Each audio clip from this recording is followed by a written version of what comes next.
Hey everyone, how are you all? Welcome back to the channel with Debates, and today in this video we are going to talk about Kamala Das.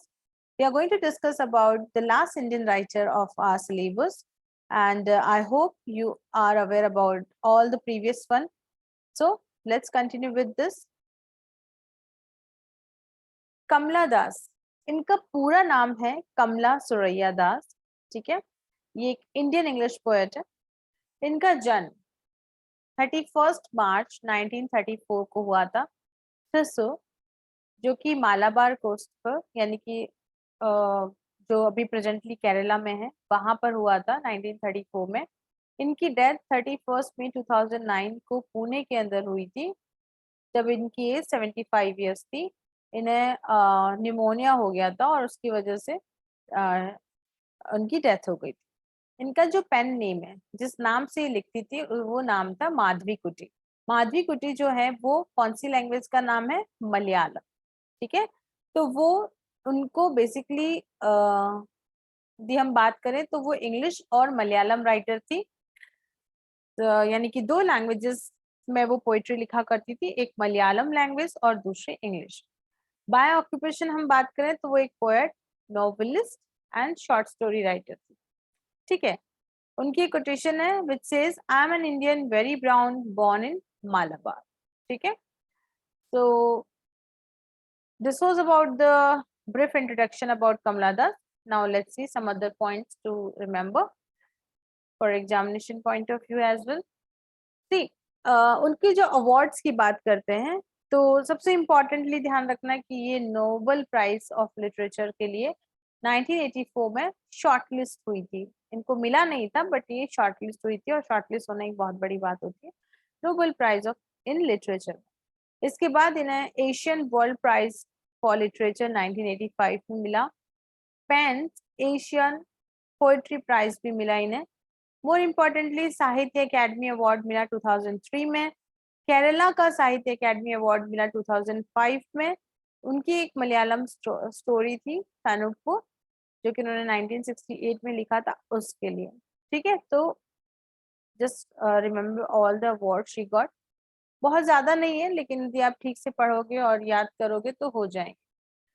ठीक है, इसके बाद इनके work की बात करें तो इनका जो पहला पोएट्री कलेक्शन है, क्वेश्चन बनता है यहाँ से. इनका फर्स्ट पोएट्री कलेक्शन था समर इन कैलकाटा, जिसके अंदर अराउंड 50 समवेयर पोएम्स थी. तो ये 1965 में लिखा गया था. और उनकी जो लास्ट बुक थी उसका नाम था the kept women and other stories, जो कि इनकी आफ्टर डेथ के बाद पब्लिश की गई थी. इनके ऊपर एक बायोपिक भी बनी है जिसका नाम है आमी. ओके, मलयालम लैंग्वेज में ही है ये आमी. ठीक है, तो ये एक बायोपिक इनके ऊपर बनी. ओके, फिर हम देखते हैं और इनका पोइट्री कलेक्शन एंड राइटिंग. तो इन्होंने एक नॉवल लिखा था जिसका नाम है, जो 1976 में लिखा था, अल्फाबेट ऑफ लस्ट. ठीक है, इन्होंने अपनी एक we can say like autobiography, अपने बारे में जो लिखा है, तो ये क्या है? My story. ठीक है, तो क्वेश्चन बनता है my story is written by whom, या फिर माय स्टोरी किसकी ऑटोबायोग्राफी है? Very famous question is here. तो कमला दास. शॉर्ट स्टोरीज की बात करें तो a doll for the child prostitute, Padmavati, the harlot and other stories, ये इन्होंने शॉर्ट स्टोरीज लिखी. और भी बहुत सारी है बट ये फेमस जो है मैं यहाँ पर लिख रही हूँ. पोइट्री कलेक्शन या पोइट्री की बात करें तो आपके सामने मैं रख रही हूँ the sirens, summer in Calcutta and the descendants, the old playhouse and other poems, the stranger time, tonight, the savage right. Okay, collected poems, the Annamalai poems, Only the Soul Knows How to Sing, My Mother at 66, Ya Allah, Punishment in the Kindergarten.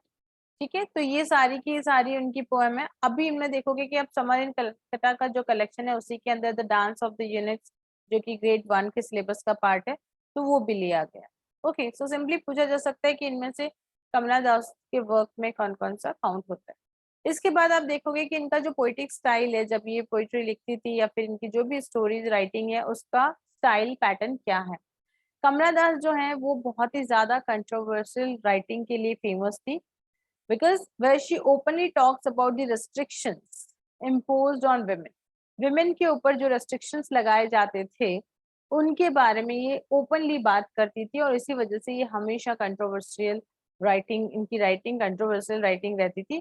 She was a confessional poet. Confessional poet वो होता है जो अपनी बात confess कर दे through poetry, है ना, अपनी लाइफ में कोई गलती की हो या कोई भी चीज हो जो जिसको इजीली थ्रू पोएट्री वो बता देती थी। She wrote openly and frankly about female sexual desire and the experience of being an Indian woman. ठीक है, तो ये इन्होंने ओपनली अपनी स्टोरीज में और अपनी राइटिंग में लिखा है। She is known for a rebellious nature against the conventions. Okay, उनका convention like whatever is going on for women, whatever wrong and right, तो वो उनके बारे में एक रिबेलियस नेचर रखती थी और अपनी राइटिंग के थ्रू सब कुछ एक्सप्रेस करती थी। Almost all the poems of Kamala Das are poems of protest. ठीक है, जैसे किसी के अगेंस्ट लिख रही हो, and exert a strong message of feminism in confessional tone which label her as staunch feminist poet। इससे पहले हमने 2-3 जो भी पोइट्स पढ़ी हैं फीमेल राइटर्स, वो सभी फेमिनिज्म को डेपिक्ट करती हैं, और ये भी सेम। तो कन्फेशनल पोएट है ये। यहाँ से क्वेश्चन, इनका टोन जो है वो कन्फेशनल है। She basically in favour of feminism. ठीक है, और द टाइम्स ने इन्हें कहा है the mother of modern English Indian poetry. तो ये भी इंपॉर्टेंट है कि ये किसे कहा गया है, the mother of modern Indian English Indian poetry. Okay, तो बहुत सिंपल है, इजीली आप जान सकते हो। फिर इस क्वेश्चन आंसर्स करने से पहले एक और चीज मैं बताना चाहूंगी कि जैसा हमने देखा कि कमला दास का नाम जो है, कमला दास अर्लियर जब as she started writing at the age of 15, जब वो 15 साल की थी तभी उन्होंने लिखना शुरू कर दिया था, और तब इनका नाम था Kamala Das. Okay, then after around so many years of marriage, उन जब उनका डिवोर्स हो जाता है और शी चेंज हर नेम, क्योंकि वो अपना रिलीजन कन्वर्ट कर लेती है, मुस्लिम रिलीजन को एक्सेप्ट कर लेती है, और वहां पर उनका नाम कमला सुरैया दास हो जाता है। बेसिकली कमला सुरैया से ही वो फेमस है, यदि आप गूगल सर्च करोगे तो कमला सुरैया बिकॉज, और उनका एक लवर था जो कि मुस्लिम है, लेकिन वो उनसे शादी नहीं करती है, बट हाँ like just convert herself into another religion. तो ये छोटा सा है इनके नाम के बारे में, in case if you get confuse कि कमला दास है या कमला सुरैया है। तो earlier she was into typical Hindu family, later she converted into Muslim। Okay, so this is all about Kamala Das। Now let's go for some of the MCQs in case if you are watching it very seriously, तो आप definitely कर पाओगे। तो Summer in Calcutta is a poetic collection of very simple question, I know you know this।